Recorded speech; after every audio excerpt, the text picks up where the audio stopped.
If you're watching this video, chances are that you're interested in increasing your savings rate. The problem is that there's so much conflicting information out there. Should you use a percentage of your income or a percentage of your expenses? How do you actually go about increasing your savings rate?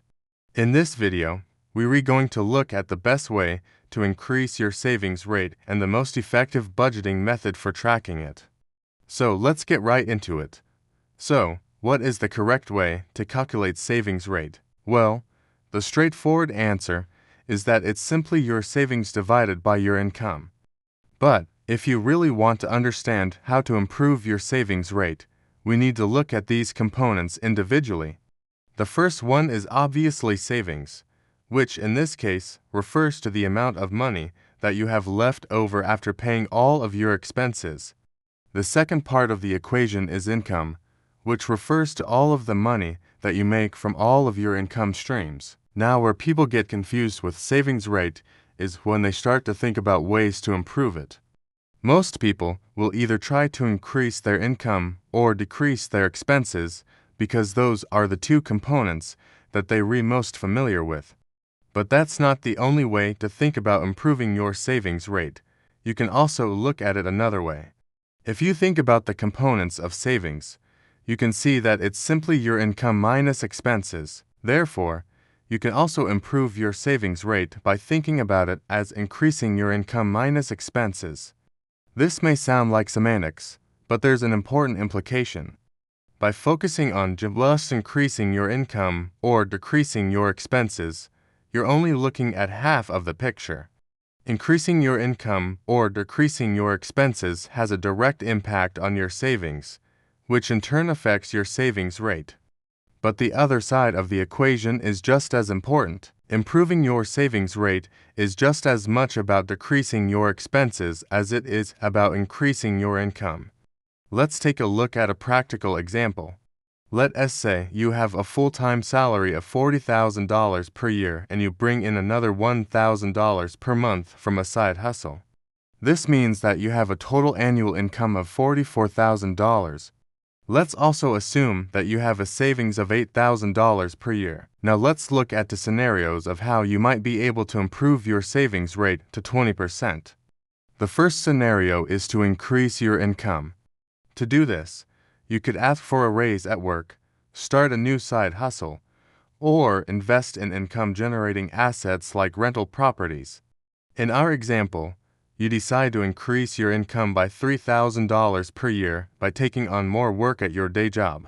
Your income now increases to $47,000 per year, which means that your savings rate would increase to 19%, assuming your expenses and savings remain the same. The second scenario is to decrease your expenses. To do this, you cut back on unnecessary spending and manage your finances more effectively. In our example, you're able to reduce your expenses by $2,000 per year. Your income and expenses remain the same. In this scenario, your savings rate would increase to 21%. In both scenarios, you were able to achieve a savings rate of 20%. However, there's a significant difference between the two. In the first scenario, you had to put in additional work to earn more money. There was no change in your expenses or savings. The second scenario, on the other hand, resulted in the same savings rate with less work. You were able to save the same amount of money while working less. That's the power of decreasing your expenses. It allows you to maintain the same savings rate while reducing the amount of work you have to put in. It's important to note that both scenarios are good. Increasing your income is a great way to improve your financial situation. And if possible, you should definitely try to earn more money. But decreasing your expenses is just as important. It's often easier to decrease your expenses than it is to increase your income. And it's a great way to free up more of your income for saving and investing. Now let's talk about the best budgeting method for increasing your savings rate. We'll be looking at 3 different options: zero-based budgeting, the 50/30/20 budget, and the envelope method. We'll then discuss the pros and cons of each method and ultimately decide which one is the best for increasing your savings rate.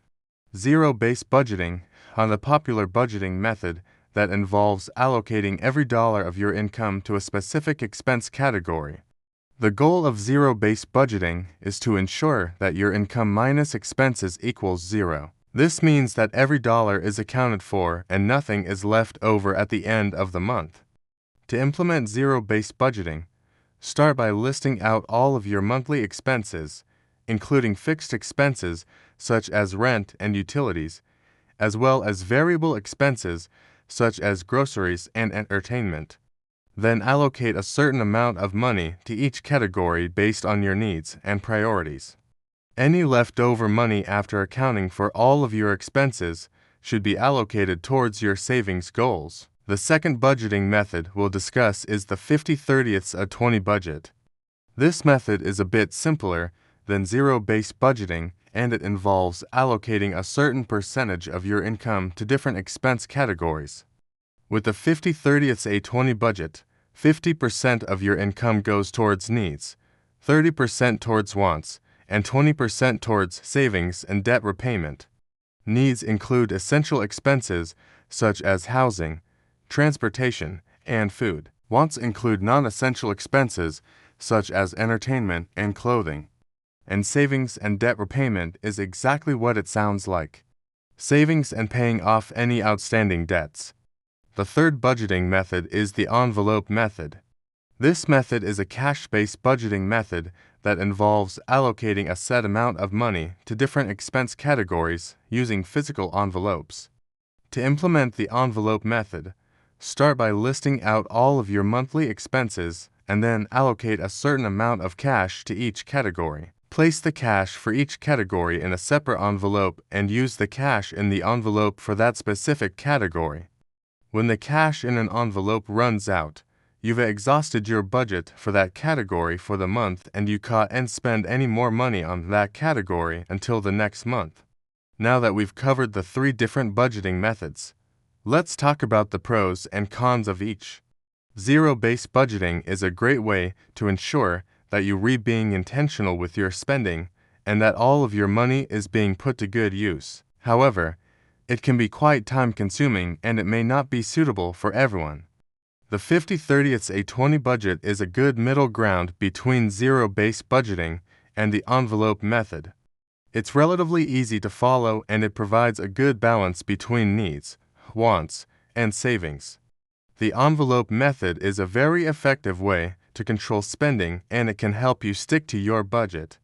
However, it can be difficult to keep track of multiple envelopes and it may not be suitable for all types of expenses. Ultimately, the best budgeting method for increasing your savings rate is the one that you're most likely to stick to.